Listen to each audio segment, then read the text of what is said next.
على نبينا محمد وعلى آله وصحبه وسلم. ما شاء الله بارك الله.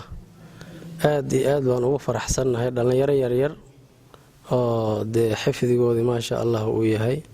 shaatibiga iyo durrada iyo quraanka iyo qiraa'aadka iyo jamcul qiraa'aat 10 suqra iyo kubra ma aragtay insha Allah waan u rajaynaynaa inay dhameystaan.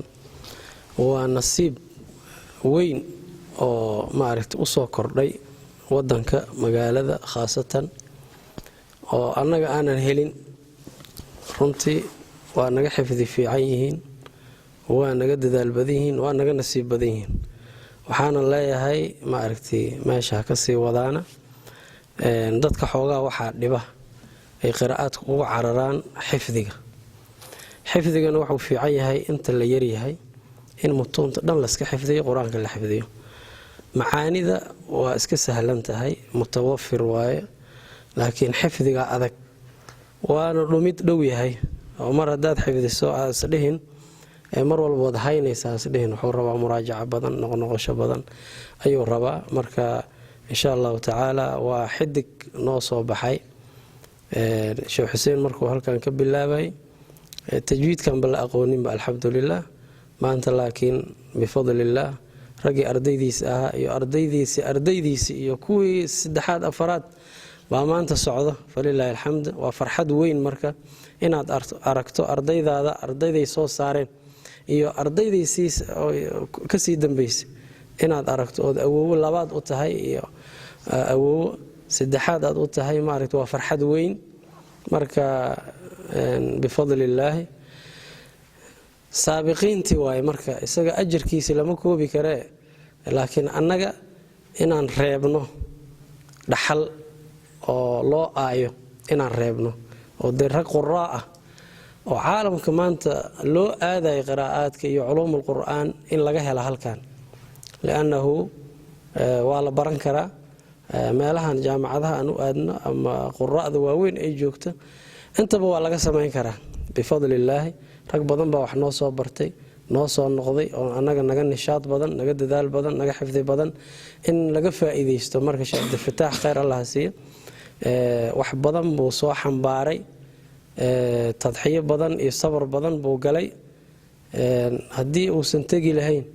uusan u sabri lahayn oo shahawaadkiisa iyo naftiisa waxay jeclayd uusan isaga deyn lahayn yaani maanta ma keeni lahayn 10 qiraa'aad isagoo wata marka isagana ilaahay ma aragtay kor ha u qaado magaaladii buu soo nuuriyay ma aragtay wax badan buu sameeyay marka haddana waa si dhiirigelinayna dhalinyarada yaryar ee hadda quraanka dhameysay inay iyagana ku soo biiraan oo qiraa'aadkii iyo culuumul qur'aan ay bartaan waxa naga maqan Soomaalida quraanka way xifdisaa laakiin haday mar dhameeyaan quraanka way ka tagaan halkaas ay ku dhaafaan ma ahan quraanka qaybtii ugu horeysay xifdigi ayaad haysaa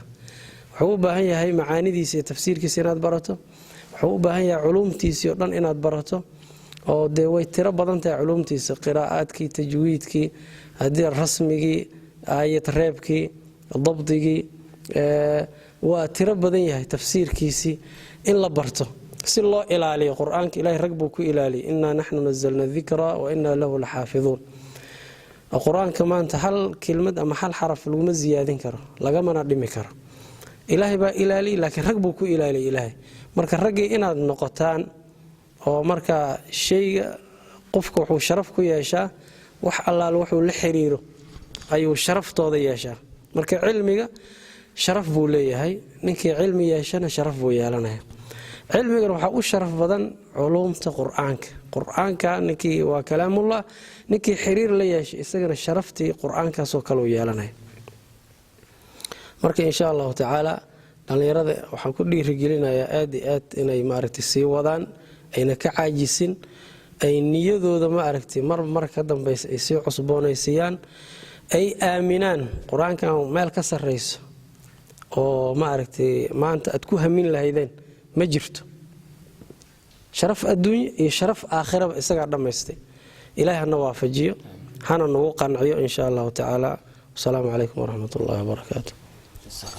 كتاب الله للأرواح روح به تحيا النور